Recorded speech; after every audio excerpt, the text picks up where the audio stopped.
Hi అండి, అందరికీ నమస్తే. ఈరోజు మన రెసిపీ ఏంటి అంటే పాతకాలం పద్ధతిలో చాలా సింపుల్ అండ్ ఈజీగా గోంగూర మటన్ కర్రీ ఎలా చేసుకోవాలో ఈ వీడియోలో చూపించబోతున్నాను. ఇంకా ఆలస్యం చేయకుండా రెసిపీ ప్రాసెస్ కూడా చూసేద్దాం పదండి. ముందుగా స్టవ్ ఆన్ చేసుకొని ప్యాన్ పెట్టుకొని ప్యాన్ ఇట్టిన తర్వాత 3 టేబుల్ స్పూన్ల వరకు ఆయిల్ పోసుకోవాలి. ఆయిల్ వేడిన తర్వాత ఒక 1 టేబుల్ స్పూన్ వరకు జీలకర్ర వేసుకొని ఒక ఎండుమిర్చి కూడా వేసుకొని ఉల్లిపాయ ముక్కలు వేసుకోవాలి. ఈ కర్రీలోకి ఒక ఉల్లిపాయ సరిపోతుందండి. ఒక ఉల్లిపాయ తీసుకొని సన్న ముక్కలుగా కట్ చేసుకొని వేసుకొని ఉల్లిపాయలు వేగిన తర్వాత 2-3 సార్లు శుభ్రంగా కడిగి తీసుకుని 1/2 కేజీ వరకు మటన్ అయితే వేసుకోవాలి. మటన్ టేస్టీగా ఉడకడం కోసం సాల్ట్ అయితే యాడ్ చేసుకొని ఉడికించుకోవాలండి. సాల్ట్ వేసిన తర్వాత ఒక 1/2 టేబుల్ స్పూన్ వరకు పసుపును కూడా వేసుకొని ఉప్పు పసుపు వేసుకొని మటన్ ముక్కల్ని చక్కగా ఉడికించుకోవాలి. మటన్ ముక్కల నుంచి వాటర్ అనేది ఊరుతాయి. మీకు ఇక్కడ చూపిస్తున్నాను చూడండి, వాటర్ ఏ విధంగా ఊరాయో. ఈ వాటర్ అంతా కూడా చక్కగా ఇంకిపోయి మనకు ఆయిల్ మాత్రమే కనిపిస్తూ ఆయిల్ తేలుతూ ఉండాలి. అంతవరకు మటన్ ఉడికించండి. అప్పుడు మనకి మటన్ పీస్ అనేది మెత్తగా ఉడికిపోతుంది. మటన్ ఎప్పుడైనా కూడా ఆయిల్లో బాగా ఫ్రై చేసుకొని ముందుగానే ఉడికించుకోవాలి. ఆ తర్వాత మటన్ సరిగ్గా ఉడకదండి. సో ఆయిల్లో ఉడికించుకోవడం వల్ల చక్కగా మెత్తగా ఉడికిపోతుంది. అలానే టేస్ట్ కూడా చాలా బాగుంటుందండి. ఇక్కడ చూస్తున్నారు కదా, చాలా వాటర్ అయితే ఊరాయి. ఈ మటన్ గోంగూర కర్రీ రైస్లోకైనా అలానే బిర్యానీలోకైనా కూడా బాగుంటుందండి. రోటీలోకి అంత బాగుండదు, పూరీలోకి కూడా బాగుంటుంది. ఇక్కడ నేను ముక్క అయితే ఒక్కసారి చెక్ చేసి చూపిస్తున్నాను చూడండి. లైట్గా ఉడికింది, అంత ఉడకలేదు. ఇంకొంచెం ఫ్రై అవనివ్వాలన్నమాట. ఫ్రెష్గా అప్పటికప్పుడు రుబ్బిన అల్లం వెల్లుల్లి పేస్ట్ అయితే ఒక 1 టేబుల్ స్పూన్ వరకు వేసుకోండి. బయట కొన్న అల్లం వెల్లుల్లి పేస్ట్ అంత టేస్ట్ ఉండదు. సో రోట్లో రుబ్బుకోండి, చాలా టేస్ట్ బాగుంటుంది. అల్లం పేస్ట్ వేసుకున్న తర్వాత పచ్చివాసన ఏమీ లేకుండా ఉండేలాగా అల్లం పేస్ట్ని కూడా ఆయిల్లో ఈ విధంగా కలుపుకుంటూ ఫ్రై చేసుకోవాలి. ఇలా ఫ్రై చేసుకున్న తర్వాత మనం ఇంకొకసారి మటన్ ఉడికిందా లేదా చెక్ చేద్దాం. ఇక్కడ చూస్తున్నారు కదా, చక్కగా అయితే పీస్లా కట్ అయిపోతుంది. 2 ముక్కలుగా కట్ అయ్యింది. మటన్ అయితే ఈజీగా కట్ అయింది, అంటే చక్కగా ఉడికిపోయిందని అర్థం.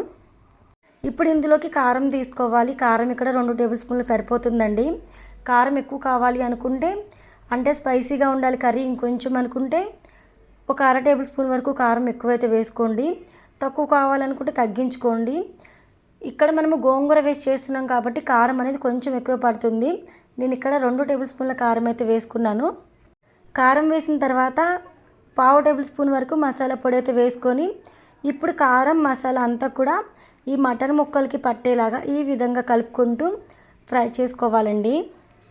ఇలా ఫ్రై చేసుకున్న తర్వాత గ్రేవీకి సరిపడా వాటర్ యాడ్ చేసుకోవాలి. నేను ఇక్కడ 1/2 లీటర్ వాటర్ అయితే యాడ్ చేస్తున్నాను. అంటే పెద్ద గ్లాస్తో 1 గ్లాస్ వాటర్ తీసుకున్నాను.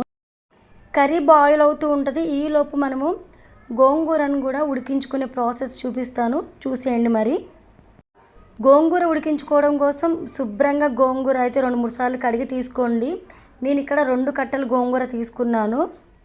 డస్ట్ ఏమీ లేకుండా నీట్గా కడిగిన తర్వాత మనం ఇక్కడ గోంగూరను అయితే ఒక గిన్నెలోకి వేసుకొని అందులో ఒక టమాటో తీసుకొని సన్న ముక్కలుగా కట్ చేసుకొని వేసుకోవాలి.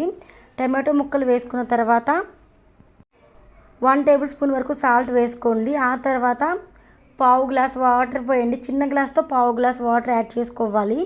మరీ ఎక్కువ వాటర్ అయితే పోయకూడదు, కొంచెం వాటర్ తీసుకోండి. ఆ తర్వాత గోంగూరని ఈ విధంగా ఉడకనివ్వాలి. మూత పెట్టేసి ఉడికిస్తే చక్కగా ఉడికిపోతుంది. ఆ తర్వాత మనం మూత తీసి పప్పు గుత్తి అందరి ఇళ్ళల్లో ఉంటుంది కదా, పప్పు గుత్తితో ఈ విధంగా మెత్తగా అయితే రుబ్బుకోవాలి గోంగూరని. ఇలా మీకు పప్పు గుత్తి లేకపోతే రౌండ్ గెరిటలు ఉంటాయి కదా, రౌండ్ గెరిటతో కూడా గోంగూరని ఈ విధంగా మెత్తగా రుబ్బుకొని స్టవ్ ఆఫ్ చేసేసుకుందాం. ఇప్పుడు కర్రీ అయితే ఉడుకుతుంది కదా, మటన్ కర్రీ బాయిల్ అవుతుంది కదా, ఇందులోకి కరివేపాకు వేసుకోండి. ఫ్లేవర్ బాగుంటుంది. మ్యాక్సిమం అయితే ఆయిల్లో ఫ్రై చేస్తారు కరివేపాకు. కాకపోతే కర్రీ ఉడికేటప్పుడు కరివేపాకు వేసుకోవడం వల్ల కరివేపాకు ఫ్లేవర్ అంతా కూడా కర్రీకి పడుతుంది.